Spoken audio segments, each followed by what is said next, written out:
కూడా నేను మీకు తెలియజేస్తున్నా. అందుకని మీరు కూడా ఒకటి గుర్తుపెట్టుకోవాలి, ఇలాంటి ప్రభుత్వాన్ని ఎప్పటికప్పుడు మీరు కూడా అభినందించే పరిస్థితి రావాలి. అందుకే ఈరోజు నేను ఇక్కడికి వచ్చినప్పుడు గుర్తొస్తుంది, మొన్ననే కడపలో మహానాడు పెట్టాను.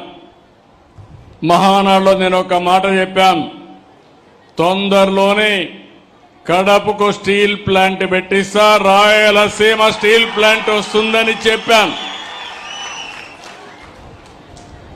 అనుకున్న ప్రకారమే స్టీల్ ప్లాంట్ శాంక్షన్ చేశాం, డెవలపర్ని ఐడెంటిఫై చేశాం, జిందాల్ వర్క్ ప్రారంభించాడు.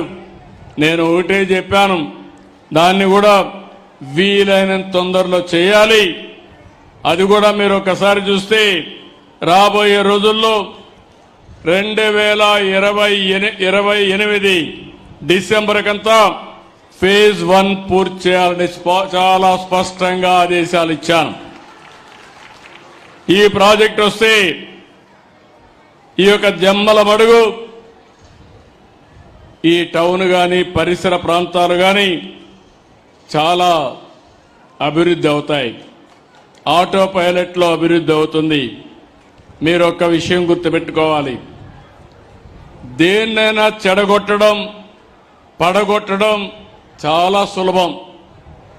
కుండల పాలల్లో ఒక విషయం వేస్తే దాంతో అయిపోతుంది. ఆ పాలు తయారు చేయాలంటే తయారు చేసిన వాళ్ళకి ఆ కష్టం తెలుస్తుంది. ఎప్పుడు కూడా నిలబెట్టడం కష్టం, అదే మరి అభివృద్ధి చేయడం కష్టం, విధ్వంసం చేయడం ఒక నిమిషంతో పని. 5 ఏళ్ళు అదే జరిగింది. రాష్ట్రాన్ని విధ్వంసం చేశారు, చాలా సమస్యలు సృష్టించారు, కేంద్రం ఇచ్చే పథకాలను నిలిపేశారు, 10 లక్షల కోట్ల రూపాయల అప్పులు చేశారు. నేను మీకు మొన్ననే తల్లికి వందనం ఇచ్చాను. నేను ఒక మాట చెప్పాను, ఎంతమంది పిల్లలుంటే అంతమంది పిల్లలకి తల్లికి వందనం కింద మీకు ఇస్తానని చెప్పాను. మాట నిలబెట్టుకున్నామా లేదా అని మిమ్మల్ని అడుగుతున్నా, కొండే తల్లులను అడుగుతున్నా.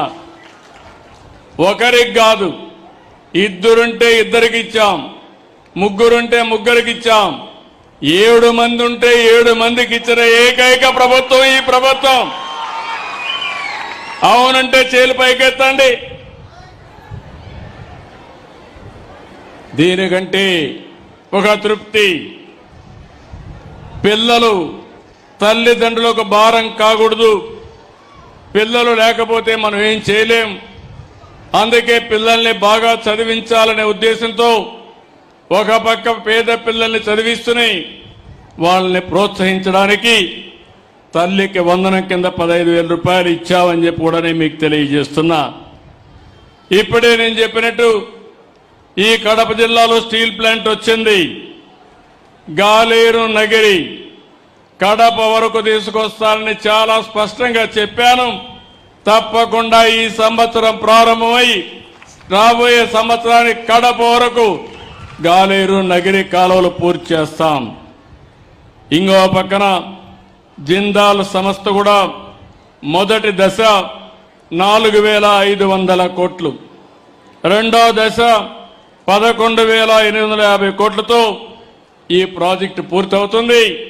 నేను చెప్పినట్టు 29 కల్లా ప్రొడక్షన్ ప్రారంభం అవుతుందని చెప్పి కూడా నేను మీకు తెలియజేస్తున్నా.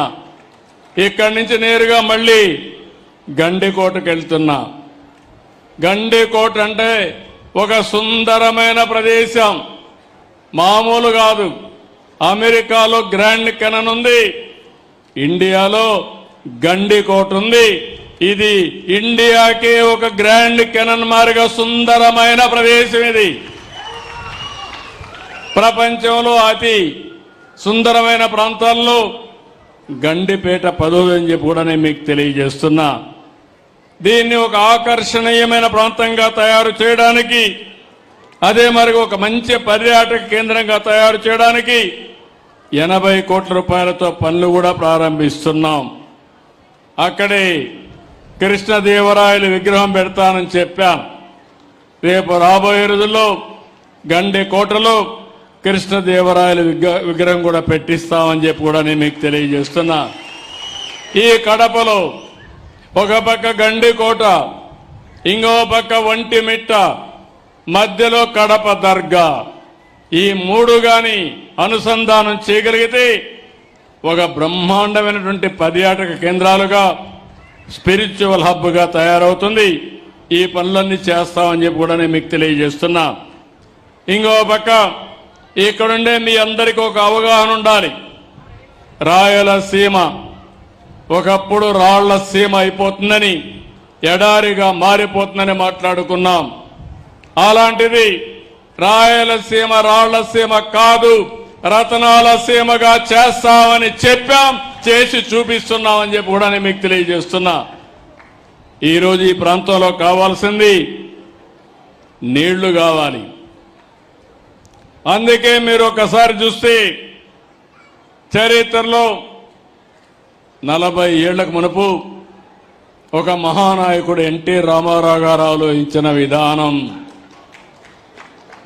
తెలుగు గంగ ద్వారా చెన్నైకి నీళ్లు తీసుకుపోవాలంటే కాదు, నా రాయలసీమకు నీళ్లు ఇచ్చిన తర్వాతనే చెన్నైకి నీళ్లు పోతాయని చెప్పిన ఏకైక నాయకుడు నందమూరి తారక రామారావు గారు.